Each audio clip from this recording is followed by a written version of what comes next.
ఆవకాయ ఆంజనేయ కథ మొదలెట్టినాడు చూడరయ్యా శక్తినంతా చూడగట్టి చెట్టు దులిపినాడు అంజయ్య అంజనమ్మ ముందు వంజుల్ పుంజుల్ సిడి మామిడి మొక్కలు కుప్పల్ తెప్పల్ టెంకలోని జీడి వంకలెన్నున్నా పులిగోరు పళ్ళతో పరపర తీశాడు రో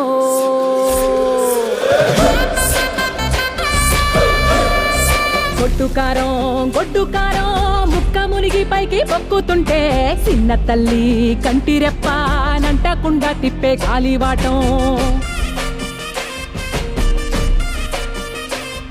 ఆవ పిండి ఎంత చల్లి చల్లి ఆరబెట్టినాది తల్లి తల్లి